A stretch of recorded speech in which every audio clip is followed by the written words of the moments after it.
Bine ne-am regăsit, dragi prieteni! Astăzi avem mai multe subiecte interesante, cu toate că publicăm mai târziu acest material, din motive lesne de înțeles, pentru că nu fac doar politică și subiecte materiale despre războiul din Ucraina, ci sunt și antreprenor. Forțele de apărare ucrainene au atacat o rafinărie de petrol din Saratov, un terminal petrolier din Crimea și alte câteva ținte ale rușilor au fost lovite, spune Statul Major General al Ucrainei. Rafinărie de petrol din regiunea Orenburg, Rusia, este lovită, este afectată de acest atac ucrainean cu drone. Au apărut imagini din satelit ale celui mai mare punct de lansare a dronelor de atac din Rusia. Îl prezentăm în materialul de astăzi. Forțele armate ucrainene s-au retras în apropierea 5 așezări din regiunea Zaporojie. Forțele de apărare de sud ne prezintă această situație și dăm un ochi și pe hărțile Institutului pentru Studiul Războiului și ale celor de la Deep State. Drone prăbușite în România, avioane de vânătoare neactivate din cauza vremii nefavorabile, o veste care ne este dată de către cei de la Militarnei. Iată o veste foarte bună. Forțele de apărare ucrainene au atacat rafinăria de petrol din Saratov, un terminal petrolier din Crimea și alte câteva ținte rusești. În noaptea de 10 spre 11 noiembrie, ucrainenii au atacat mai multe ținte implicate în sprijinirea armatei de ocupație ruse, inclusiv în regiunea Saratov, Federația Rusă, în orașul Feodosia, ocupat temporar, în regiunea Donetsk, ocupată temporar. În noaptea de 10 spre 11 noiembrie, ucrainenii, unități ale forțelor de apărare ale Ucrainei, au lovit rafinăria de petrol Saratov, iar o serie de explozii au fost înregistrate, urmate de un incendiu masiv în toată zona țintită. Rezultatele atacurilor sunt în curs de clarificare. Statul Major General a reamintit că această întreprindere produce peste 20 de tipuri de produse petroliere și mai știm că forțele de apărare ucrainene au atacat de asemenea terminalul petrolier maritim Feodosia, un centru cheie pentru aprovizionarea maritimă cu combustibil și lubrifianți către peninsula Crimea și teritoriile ocupate temporar din sudul Ucrainei. În plus, tot în regiunea Donetsk, au fost lovite un depozit logistic al rușilor și o concentrare de forțe militare în zona Oceretino. Avioane de atac au atins zonele țintă. Rezultatele sunt în curs de clarificare, a concluzionat Statul Major General ucrainean. Iată o rafinărie de petrol din regiunea Orenburg a fost lovită. Această rafinărie din Orenburg, ca parte a reducerii potențialului ofensiv al inamicului a rușilor și a complicării aprovizionării cu combustibil și muniție a unităților militare ale ocupanților pe 11 noiembrie, unități ale forțelor de apărare ucrainene au atacat instalațiile de rafinare petrol din regiunea Orenburg a Federației Ruse. Uzina produce peste 30 de tipuri de produse petroliere, benzină, motorină, kerosen pentru aviație. Capacitatea de rafinare este de 6,6 milioane de tone de petrol pe an. Deci este o rafinărie în topul rafinăriilor rusești. Au apărut imagini din satelit ale celui mai mare punct de lansare a dronelor de atac din Rusia. Vedem în această imagine. Foarte interesant, imaginile satelitare de înaltă rezoluție ale locului de lansare din Tsimbulovka, regiunea Oriol, Rusia, au fost publicate. Acest lucru a fost raportat de comunitățile OSINT, Aviația Strategică a Federației Ruse și SZ Informații ale Ucrainei. Potrivit OSINTERS, pe teritoriu există cel puțin 93 de garaje și 15 hangare pentru depozitarea dronelor de atac, unele dintre ele fiind deja observate cu drone. În același timp, într-o singură zi pot fi prezente aici simultan până la 500 de drone, dintre care cel puțin 175 de unități se află în garaje. Ce bună ar fi o rachetă Tomahawk se cadă în această zonă, să distrugă tot acest depozit imens al rușilor. Dar și cu Flamingo poate, sau cu Neptun, cine știe. Vom vedea. Vor ajunge ucrainenii să lovească, să elimine cauza multor dintre atacurile teroriste ale Rusiei. În plus, poligonul are 8 lansatoare statice, pe lângă care se află 20 de garaje. Conform estimărilor comunității, acesta este cel mai mare punct de lansare cu o suprafață totală de peste 5 km pătrați și o lungime a drumului de lansare de peste 2,5 km. Vedem în această imagine, tehnologia a ajuns foarte departe, se văd foarte bine.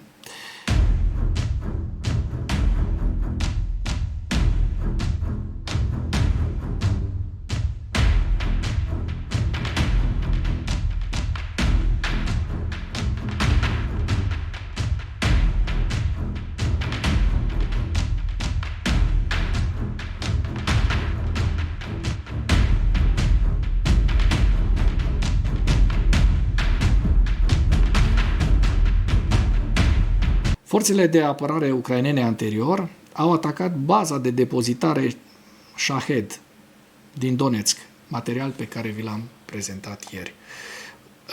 AFU, Armed Forces of Ukraine, adică forțele armate ale Ucrainei, s-au retras în apropierea a 5 așezări din regiunea Zaporojie. Și în special este vorba despre direcțiile Oleksandrivske, Hulia Leopole, iar lupte intense sunt desfășurate în aceste zone de câteva zile. Inamicul folosește toate armele disponibile pentru a disloca forțele armate ucrainene din pozițiile lor. În ultimele zile au fost înregistrate aici până la 100 de ciocniri. Armata a raportat că în urma intensificării acțiunilor de asalt inamice, a numeroaselor tentative de infiltrare, a impactului masiv al focului asupra pozițiilor ucrainene, peste 400 de bombardamente zilnic cu utilizarea aproximativ 2000 de proiectile și distrugerea efectivă a tuturor adăposturilor și fortificațiilor pentru a salva viețile personalului, forțele de apărare ucrainene au fost forțate să se retragă din pozițiile din apropierea așezărilor Novospenovske, Novoe, Ochotnie, Uspenovka și Novonicolaivka. Inamicul încearcă să-și desfășoare grupurile de întăriri în aceste așezări, dar ucrainenii se apără și fac tot posibilul pentru a le rezista încercărilor, se arată în comunicat. Potrivit forțelor de apărare ale Sudului, rușii din Est încearcă să încercuiască Huaiopole și să taie rutele logistice care duc spre Pokrovsk. Iată o știre interesantă. Drone prăbușite în România, avioanele de vânătoare românești F-16 nu au fost activate din cauza vremii nefavorabile. Resturi provenite de la o dronă neidentificată au fost descoperite pe teritoriul românesc în apropierea așezării Grindu din județul Tulcea. Descoperirea a fost înregistrată pe 11 noiembrie la aproximativ 5 km de granița cu Ucraina. Ministerul Apărării Naționale a României, MAPNO, a confirmat incidentul, declarând că din cauza condițiilor meteo nefavorabile nu a fost posibilă trimiterea promptă a avioanelor de vânătoare pentru monitorizarea sau interceptarea acestor drone. Nu știu cum vine treaba asta, dar mie nu-mi place absolut deloc și vă spun și de ce, pentru că asta înseamnă că de fiecare dată când va fi ceață sau va fi vreme rea, rușii ne pot ataca. Nu? Și noi nu avem ce să facem. La locul accidentului, specialiștii lucrează în prezent pentru a colecta resturi și a determina originea dronei. Surse oficiale nu au precizat dacă drona a aparținut Rusiei, dar incidentul s-a produs în contextul unui atac de amploare rusesc asupra sudului Ucrainei. Potrivit Reuters, marți noaptea, forțele rusești au atacat porturile ucrainene de pe Dunăre, inclusiv Ismail. Fluviul Dunărea servește de graniță naturală, știm foarte bine, între Ucraina și România, crescând riscul încălcărilor spațiului aerian. Autoritățile din regiunea Odessa raportaseră anterior un atac asupra infrastructurii energetice și feroviare din regiune. Da, trecem la ziua 1357 a războiului din Ucraina.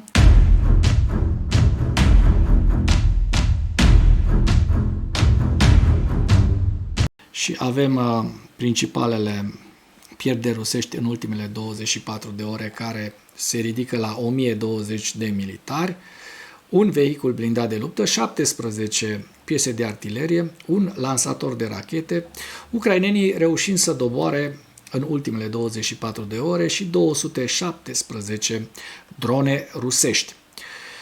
Hai să dăm un ochi și pe hărți, pentru că s-au activat, s-au împrospătat cei de la Deep State cu noi hărți și în regiunea Herson, așa cum bine vedem, nu au existat modificări ale fronturilor, dar din păcate, așa cum v-am și anunțat mai înainte, în Zaporojie, rușii au reușit o nouă străpungere destul de importantă în ultimele 2 zile și vedem că este vorba, eu zic aici, de cel puțin 15 km pătrați în această direcție. Un lucru foarte îngrijorător, pentru că frontul din Zaporojie se pare că este ca șosită din moment ce, iată, în ultimele 10 zile, din 1 noiembrie până în 10 noiembrie, rușii au reușit să înainteze aproximativ 40-50 de kilometri pătrați în estimările mele, ceea ce este foarte mult pentru o singură zonă. În schimb, în zona Pokrovskului sunt și vești bune, mai ales la nord de Pokrovsk, unde ucrainenii, așa cum se poate observa, au reușit să elibereze această zonă. În zona, nordul este cu verde, așa cum se poate observa, este vorba de aproximativ 6-7 km pătrați, da? Dar, din păcate, în punga Pokrovskului, avansul rusesc continuă și vedem că vorbim despre un avans de aproximativ 1,5 km, 2 km pătrați în centrul pungii Zaporojie și este vorba despre pătrunderea în satul, în localitatea Promin, a trupelor rusești. Dacă dăm un ochi să vedem de la începutul lunii, din 1 până în 10, observăm că cel mai mult s-a mărit zona gri și deocamdată ucrainenii rezistă și este meritul lor că rezistă. Toată această hartă a Pokrovskului apare cu galben pe hărțile celor de la Institutul pentru Studiul Războiului, veți vedea imediat. Pe hărțile celor de la Deep State apar că sunt controlate de către ucraineni.